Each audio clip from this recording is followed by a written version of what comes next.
The principal objective of this video is to explore and explain the critical ideologies associated with the term Orientalism in Eastern context, and to analyze its social implications, particularly within Muslim societies. The term Orientalism has frequently been utilized in a disapproving sense, a trend observable in various Muslim countries across Europe and the Near East. So for those of you who have been following along, you will know we already explored Edward Said's ideas on Orientalism in previous videos. And if you haven't seen those yet, I highly recommend checking them out, as today's discussion builds on those ideas. And this is a continuation of my research into Orientalism and how it shaped perception of the East. So the exploration extends to the works of literature such as the Arabian Nights, which played a role in shaping Orientalist views that portrayed the East as culturally defective. The challenge at hand is not solely attributed to Orientalists, but also to specific early Muslims, authors who confined works and traditions like the Arabian Nights containing subversive elements. Rather than solely criticizing the West for perpetuating misconceptions about Arab culture, it is imperative to reevaluate the Islamic intellectual heritage. This re-examination is crucial for developing a more nuanced understanding of Orientalism discourse. Some scholars initially present opposing views of the East, particularly regarding Islam, regardless of whether they possess adequate knowledge of the subject. For example, writers like Gilbert of Nogent, a theologian who really argued by keeping in mind to represent the Arab world simplistic and malicious, as he admits that he has no sources for his work on Muhammad, but he believes that it would be safe to speak ill of a man whose ferocity overweights everything that can be said to be evil. Now, extensive generalization about Orientalist scholarship, akin to Said's approach, may be misleading. Such generalizations tend to portray all Western attempts to comprehend the East as inherently deterministic.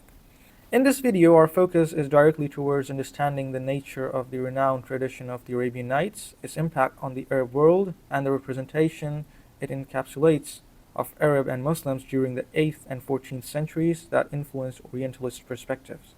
Now, the term Arabian Nights inherently conveys a connection of Arab culture, suggesting that the content is intricately linked to the traditions and stories of the Arab world. It is one of the most celebrated romantic traditions in the East that survived, having three major themes: the Indian element, vitally evident to the reader, the element of Baghdad, and that of Cairene. Some historians like al-Masudi, in his works, argued that a Persian book was claimed to be originally from India, was known as Thousand and One Nights in his time. However, his historical description cannot be justified. The primary reason behind it was that though it shares many Indian elements, the theme completely differs from the Indian culture back then. Research made by von Hammer in 1839 opened a new area of investigation, as it indicates the mention of Arabian Nights in the catalogue of Ibn al-Nadim, a 10th century Iraqi biographer. Al-Nadim claims that the Thousand Tales, or Hazar Afsana in Persian, had only 200 complete stories. Nonetheless, whether its origins are in Persia or India, the work was accepted and celebrated by the East, mainly the Muslim world, where hundreds of editions now exist of the same work, having some minor changes but having equal element of narration. The major theme of Arabian Nights is unique in a way, as it is a thread of narration by Scheherazade, a major female character in the story, who, to preserve herself from persecution by the king, told him stories that went on as long as 1,000 nights, including one more night. The unparalleled element of the storytelling is that it never stops. Every story ends with another story that Scheherazade keeps for the next day to continue. The way Arabian Nights is represented as a common element with the Iliad and Odyssey. The translation of Arabian Nights we have in Europe can be traced back to the Enlightenment period. Before that, we have no sources of translations of this work in the West. The Western encounter with the Arabian Nights occurred very late, yet it sparked a profound fascination with such literature. This captivation is notably evident in Voltaire's The Book of Fate and Montesquieu's Persian Letters, both of which prominently features themes suggestive to the Nights.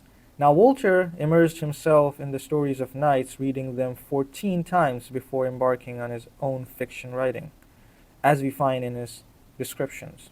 Prior to Edward Lane's translation, considered as a standard version, Victorian intellectuals were already acquainted with the Arabian Nights through English adaptations of Antony Garland's French translation, first published in the 18th century.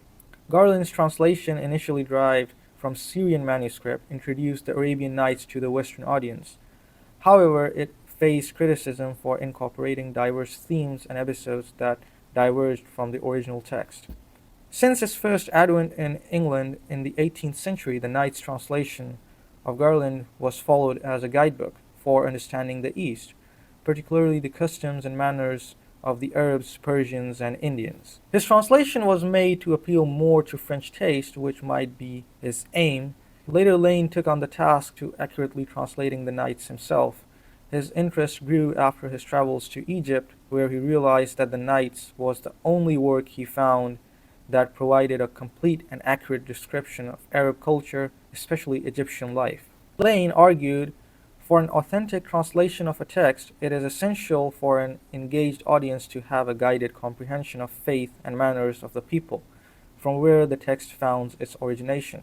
Lane embarked on the translation of the Arabian Nights driven by a recognition of insufficiencies in existing renditions, but his version encountered criticism as well. Instead, Lane acknowledged the inherent complexities in achieving precision in tradition, mainly giving the tones associated with a single Arabic word that might carry multiple meanings. His approach involved the careful selection of works in accordance with the indications present in the original text, with the intention of conveying the foundational aspect of Arab culture that he had personally observed during his extensive residence in Egypt. In 1885, Richard Burton presents an alternative version of Knights spanning 16 volumes. However, his translation encountered criticism for his personal venture of introducing novel elements into the stories. Despite demonstrating sophistication, Burton not only diminished the intrinsic value of the text, but also introduced elements that prioritized the East as more uncivilized. The presence of unpleasant elements in Knights literature gained early popularity within Arab traditions and evolved into one of the most celebrated works both in the West and in the Muslim world, where it has been recognized since the 10th century. This mystery highlights the challenge of comprehending the East, particularly the Muslim culture, in its absolute form. The presence of erotic content within the literature of the Knights possesses a challenging aspect. This complexity arises from the portrayal of a culture rooted in Muslim world, which intriguingly adds an element to appeal for Arabs. Renowned artists and painters of the French origins demonstrated a profound depiction of Muslim culture in their works. Like the famous example is the Turkish bath, painted in 1863.